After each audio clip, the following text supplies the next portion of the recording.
करतोय, म्हणजे साक्षात रामप्रभूंच्या सुसंगतीतच मी जणू काही वाढतोय. त्यामुळं जो सुसंगत असतो तो मोठा होत नाही का? तो निश्चितच कधीही मोठाच होतो. जसं त्याची धूम्रही निज सहज कडूपण, अगरु संगी करी सुगंध अर्पण. आता या सिद्धांताला ते दृष्टांत देत आहेत की एखादा कुठेतरी कडुलिंब म्हणा किंवा इतर काही कडू अशा वनस्पती जाळल्या गेल्या आणि त्याचा कडू रस सगळीकडे कडू धूर सुटला, परंतु त्याच्यामध्ये एक जर अगरू नावाचं चंदनासारखं अत्यंत सुगंधी वनस्पती असेल तर त्याच्या संगतीत तो धूर सुद्धा अत्यंत सुगंधी होतो. तसं राम नामाच्या आणि रामकथेच्या सुसंगतीत माझं काव्य हे असं अत्यंत सुगंधी सुरस सरस असं होईल. भाषा ग्राम्य वस्तू भली कथिता, राम कथा करी मंगल जगता.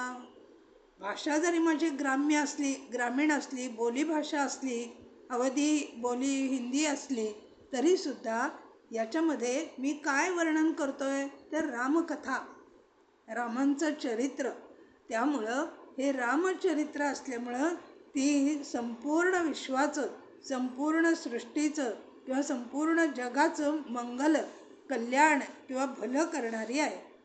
आणि म्हणून ते आता छंदात म्हणतायत करी मंगला हरी कलिमला रघुनाथ गाथा परमही, गती काव्य सरिते कुटिल जेवी पुण्यपाथांची मही. प्रभू सुयश संगती होई कृती भली, सुजन मन सुखदायिनी, भव अंगीभूती मसाणींची ती, स्मरत शोभन पावनी. तेव्हा ही रघुनाथ गाथा जी आहे ती या कलीचे सगळे दोष, सगळे मळ धुवून काढणारी, स्वच्छ करणारी अशी आणि प्रत्येकाचं या जगामध्ये मंगल, भलं, कल्याण करणारी अशी आहे. जसं ही माझी काव्य सरिता आहे असं तुलसीदास म्हणतात. सरिता म्हणजे नदी. नदी जशी अगदी एका रेषेत वाहत नाही, ती थोडी वेडी वाकडी, कुठं मध्येच डोंगर आला, एखादा पहाड आला, एखादा खडक आला तर त्याला वळण घेऊन जशी जाते, तशी ही माझी काव्याची गती थोडी वेडी वाकडी आहे. परंतु त्या वेड्या वाकड्या गतीनं मी वर्णन काय करतोय तर प्रभूंचं सुयश. तर या रामाचं सुयश मी वर्णन करत असल्यामुळं ती सुजनांच्या मनाला सुखदायिनी अशीच होणार आहे. जसं भव अंगीभूती मसाणींची ती, स्मरत शोभन पावनी. एरवी चिताभस्म हे आपण अपावन अशुद्ध समजतो, परंतु तेच चिताभस्म जेव्हा भगवान शंकरांच्या अंगावरती चढतं त्यावेळेला ते अत्यंत भस्म बनतं, अत्यंत पवित्र बनतं. तशी ही रामनाम आणि रामकथेमुळं माझी ही काव्यसरिता वेडीवाकडी वाहणारी असली तरी अत्यंत सुखदायिनी अशी आहे. प्रिय सकला अति होई मम काव्य राम यशरंगी, दारु विचार की करी कुणी वंदिती मलय सुसंगी. श्याम सुरभि पय विशद अति, गुणद करीति सब पान. गिराग्राम्य सिय राम यश, ऐकती गाती सुजाण सियावर रामचंद्र की जय शरणम. तेव्हा या रामयशाने रंगलेली अशी ही माझी काव्यसरिता सर्वांना प्रिय होईल, सर्वांना आवडेल. जसं या एखाद्या वनामध्ये जर सगळीकडे चंदनाचेच वृक्ष असतील तर त्या चंदनाला कोणी सामान्य लाकूड समजणार नाही, कारण त्याच्यातला जो सुगंध आहे तो सगळा असमंत भरून टाकतो आणि म्हणून तो वंदनीय होतो. तसं माझं काव्य जरी निकृष्ट दर्जाचं असलं तरी त्याच्यामध्ये रामनाम आणि रामचरित्र असल्यामुळं सगळे त्याला वंदनीय मानतील. किंवा श्याम सुरभिपय विशद अति, किंवा एखादी गाय ही काळी आहे, तपकिरी आहे, परंतु तिचं दूध मात्र अत्यंत शुद्ध आणि शुभ्र असंच असतं आणि सगळ्या प्रकारांनी ते पोषक असतं आणि औषधीही असतं. आणि असं समजून जसं सगळे त्याचं पान करतात, त्याप्रमाणे माझी भाषा जरी ग्राम्य असली तरी त्या भाषेने मी राम आणि सीता यांचंच यश आपल्याला ऐकवणार आहे, गाणार आहे. म्हणून जे सुजाण आहेत ते मोठ्या आनंदानं याचं श्रवण, कथन, मनन, चिंतन आणि एकमेकांना सांगणं, चर्चा करणं असं करतील. मणिमाणिक मुक्ता छवी जैसी, अहिगिरी गजशिरी खुले न तैसी. नृपमुकुटी तरुणी तनु बसता, लाभती की सौंदर्य विपुलता. तशी सुकवी काव्ये बुधवदती, उपजुनी इथे तिथे छवी लभती. भक्तिस्तव विधी भवना त्याहुनी, स्मरत शारदा येते धावुनी. तेव्हा मणी, माणिक आणि मोती हे कुठून कुठून कसे निर्माण होतात, तर सर्पाच्या फण्यावरती मणी असतो. पर्वतामध्ये अनेक रत्न माणकं ही दडलेली असतात आणि हत्तीच्या गंडस्थळावरती मुक्ता, गजमुक्ता त्याला म्हणतात, असे असतात. परंतु ते जिथं आहेत तिथं त्यांचं सौंदर्य खुलत नाही. त्यांचं सौंदर्य कुठे खुलतं, तर राजाच्या मुकुटावर किंवा एखाद्या अत्यंत सुंदर अशा तरुणीच्या अंगावरती हे सगळे मणी, माणिक, मोती हे शोभून दिसतात. म्हणजे जी वस्तू जिथे निर्माण होते तिथे तिला त्याचं यश म्हणा किंवा त्याचे प्रख्यात, त्याची प्रसिद्धी, ख्याती मिळत नाही, ती दुसरीकडे मिळते. तसं सुकवी काव्य जे विद्वान आहेत तेच या काव्याला, या माझ्या निर्मितीला ते दूरवर जिथे असतील तिथे याला मान्यता देतील. आणि म्हणून या रामांची भक्ती करायची आहे हे जाणून साक्षात शारदा माँ ही सुद्धा ब्रह्मदेवाचं भवनामध्ये जी नेहमी राहणारी आहे, ती आपलं विधीचं भवन, ब्रह्मदेवाचं भवन सोडून धावत येते की माझा उपयोग हा कवी रामांची स्तुती करण्यासाठी, रामांचं यश गाण्यासाठी करतोय ना, तर मी माझं भवन सुद्धा त्यागून येते असं म्हणून ती धावत येते.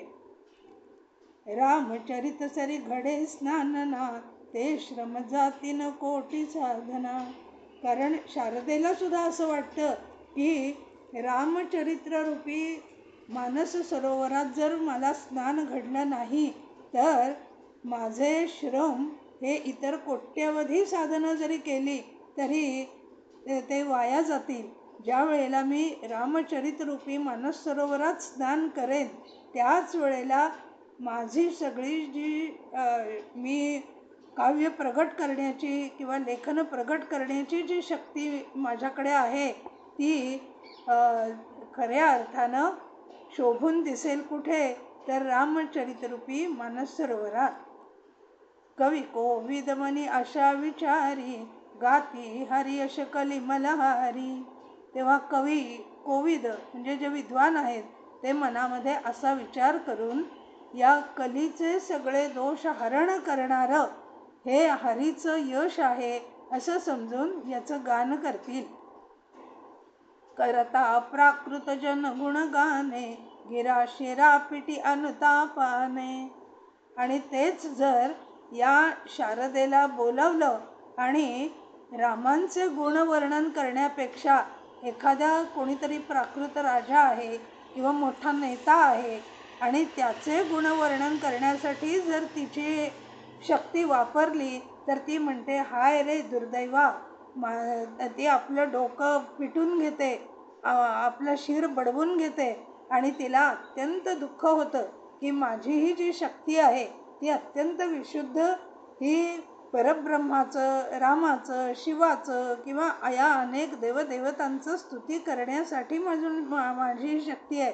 न होऊन एखाद्या म्हणून स्तुती करावी नारायणाची न की नराची या वानराची. तेव्हा फक्त नारायण स्वरूप अशाच भगवंत आणि भक्तांची स्तुती करण्यासाठी शारदेची शक्ती ही खर्च करावी. न होऊन एखाद्या सामान्य राजाची, नेत्याची, त्याची स्तुती करण्यासाठी हे वापरू नये. कारण शारदेलाच त्याचे अत्यंत अनन्वित कष्ट होतात. हृदय सिंधुमती शुक्ती समाना, स्वाती शारदा गमे सुजाणा. जर वर्षीवर वारी विचारू, होती काव्य मुक्ता मणिचारू. आता या माझ्या हृदयरूपी सिंधू म्हणजे सागरामध्ये माझी बुद्धी ही कशी आहे तर शुक्ती म्हणजे शिंपल्यासारखी आहे. आणि याच्यामध्ये शारदेचं स्वाती नक्षत्रातलं जल पडल्यानंतर जसं त्या शिंपल्यातले हे मोती बनतात, तसे जर या शारदेनं माझ्यावर कृपा केली आणि अत्यंत श्रेष्ठ अशा विचारांचा वर्षाव केला, तर हे माझं काव्य अत्यंत चारू म्हणजे अत्यंत सुरेख होईल आणि ते काव्याच्या मुक्तामणीनी, मोत्यानी भरून जाईल. ओविती वेधुनी युक्तीने रामचरित वरताग, घालिती सज्जन विमल हृदी, शोभा अति अनुराग सियावर. रामचंद्र की जय शरणम. मास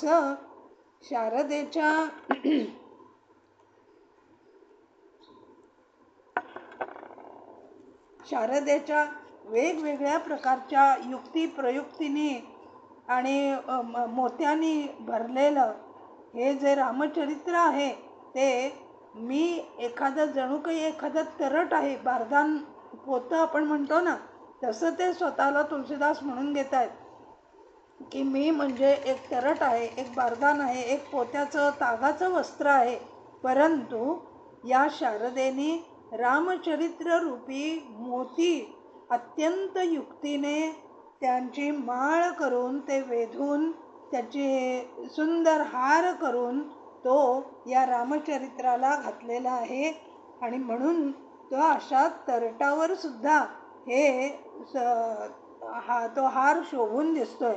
आणि म्हणून जे सज्जन आहेत, ज्यांचे हृदय अत्यंत शुद्ध विमल आहे, त्यांना या रामाच्या प्रेमामुळं हे काव्य अत्यंत शोभनीय असं वाटेल आणि ते नक्कीच ग्राह्य धरतील आणि त्याचा सन्मान करतील. जे जातकी कलिकाली कराली, कृतिका कांची वेश मराली, गती कुपथी श्रुती पथा सांडिती, कपट काय कलिपंक भांडिती. वंचक मिरविती राम भक्तवर, कामकोप कनकांचे किंकर. अशा मध्ये जगी गणा प्रथम मज, वृष घाण्याचा दिग्धर्मध्वज.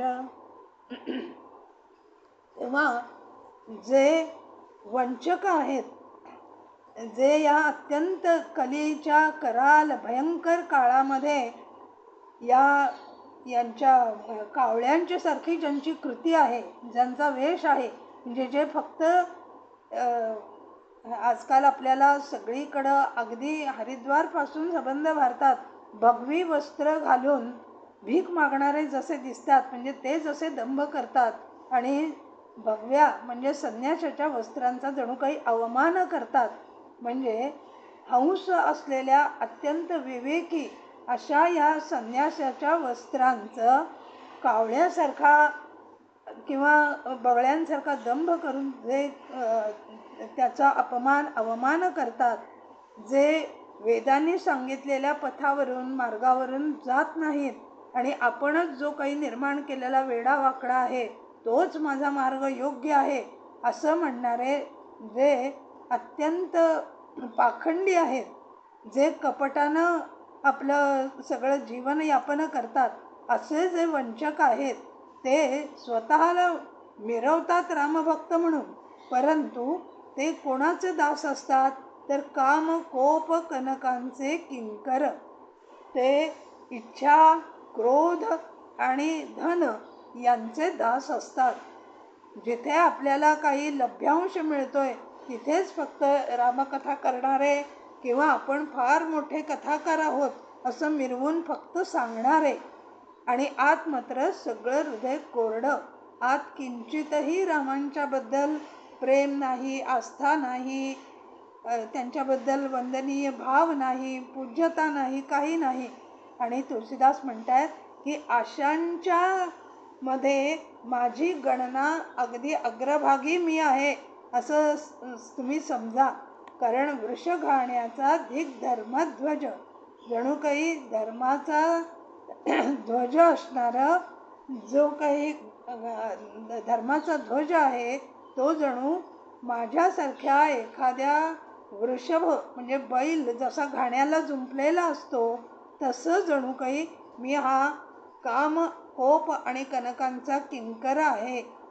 या सगळ्यांचा मी दास झालेलो आहे आणि या सगळ्यांच्या मध्ये माझा पहिला नंबर आहे.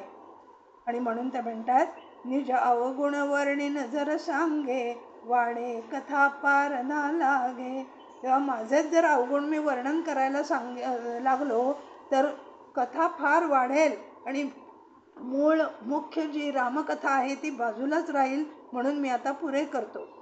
अल्पची वर्णन केले यास्तव, पारखी चतुरशिते भातातव. म्हणून मी माझं अल्पच वर्णन केलेलं आहे आणि जे चतुर असतात, रत्नपारखी असतात, ते शीतावरून भाताची परीक्षा करतात. परिसुनी बहुविध माझी विनंती, श्रवणी कथा कोणी दोष न देती. म्हणून मी हात जोडून सर्वांना विनंती करतो की माझी फक्त कथा तुम्ही ऐका. म्हणजे रामांचं चरित्र, रामनाम हे जे मी वर्णन करतोय ना तेवढंच तुम्ही घ्या, माझ्या दोषांकडं दुर्लक्ष करा. या ओपर जे करीती अशंका, ते मजहुनी जडमती अतिशंका. आणि इतकी मी विनम्रपणानं हात जोडून पाया पडून तुम्हाला विनंती करतोय, ते डावलून सुद्धा जे काही तर्क कुतर्क करतील ते माझ्यापेक्षाही अत्यंत अज्ञानी जडबुद्धीचं आहेत असं मी समजतो आणि माफ करून त्यांना सोडून देतो. कारण चतुर न म्हणवित मी कवी नाही, गात यथामथी राम गुणाई. कारण मी अत्यंत चतुर असा कवी नाही, परंतु जी काही माझी अल्पमती आहे, अल्पशक्ती आहे, त्यानुसार यथामती यथाशक्ती मी रामगुणांचं मात्र गान करणार आहे. आणि असं कोठे रघुपती चरिता पारही, मम मती कुठे निरत संसारही. अहो, रघुपतींचं अपार, अमर्याद, असीम असं चरित्र कुठं, आणि या संसारात बुडलेली अखंड त्यामध्येच असणारी माझी ही अल्प संसारिक प्रापंचिक बुद्धी कुठे. त्यामुळे कुठे म्हणतात ना श्यामभट्टाची तट्टाणी, अशा प्रकारानं माझी ही अल्पमती आहे. जो मारुतगिरी मेरू उडवतो, वधातूल किती तया पुढती तो. तेव्हा मेरू पर्वत म्हणजे रामचरित्र आहे.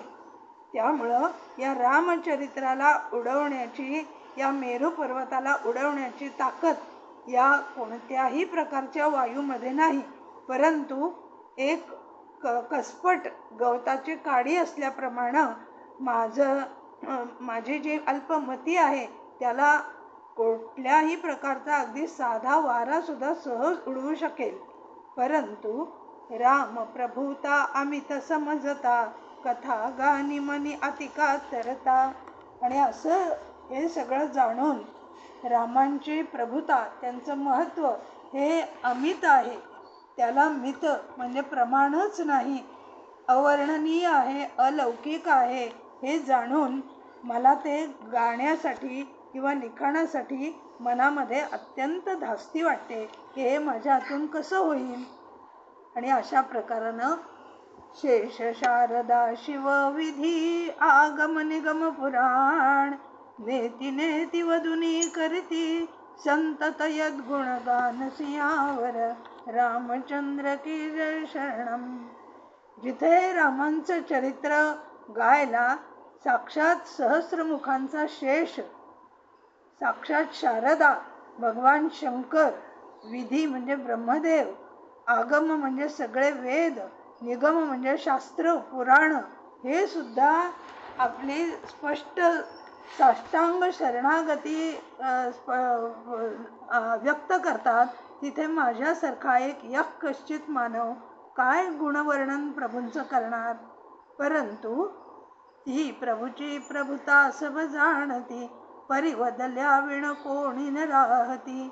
परंतु ही जरी रामांची परब्रह्माची प्रभुता असली, त्यांचं महत्त्व असलं, तरी सुद्धा प्रत्येकाला रामाचं चरित्र, त्याचे गुणवर्णन हे केल्याशिवाय राहवतच नाही. जगात एकही असा कोणी लेखक किंवा कवी असेल की ज्यानं रामांचं चरित्र गायलं नाही, असा एकही आपल्याला मिळणार नाही. आणि म्हणून त्या भूमिकेतून मी हे रामचरित हे गायला घेतलेलं आहे. तिथे वेद हे कारण दावित भजनी विविधा प्रभाव भाषित. म्हणून वेद मात्र एक सांगतात की राम किंवा परब्रह्म कोणतीही देवता ही भक्तीला अत्यंत भुलते, कारण देवभावाचा भुकेला असं आपण म्हणतो ना. म्हणून त्यानुसार या माझ्या भक्तीच्या आणि या भावुकतेच्या दृष्टीने मी हे रामचरित वर्णन करतो आहे. तरी त्यातले जे काही दोष असतील ते माझे आहेत, आणि जे उत्तम गुण आहे तो रघुनाथाचा आहे, आणि तो तुम्ही सर्वांनी घ्यावा, ग्रहण करावा, आणि त्याचे गुणवर्णन हे सतत ऐकावं, बोलावं, सांगावं, एकमेकात चर्चा करावी, यासाठी म्हणून हा मी ग्रंथ लिहायला किंवा सांगायला, गायला ही सुरुवात केलेली आहे. आता पुढे या रामायणाचं बीज रूपानं कसं राम परब्रह्म आहेत हे पुढच्या चौपायांपासून आहे. हा विषय नवीन असल्यामुळं आपण पुढच्या वेळेला हे पाहू. इथेच मी माझ्या वाणीला विराम देते. नान्यास्पृहा रघुपते हृदये स्मदीये सत्यं वदामि च भवान् अखिलान्तरात्मा भक्तिं प्रयच्छ रघुपुङ्गव निर्भरां मे कामादिदोषरहितं कुरु मानसं च. जय जय रघुवीर समर्थ. जय श्री कृष्ण.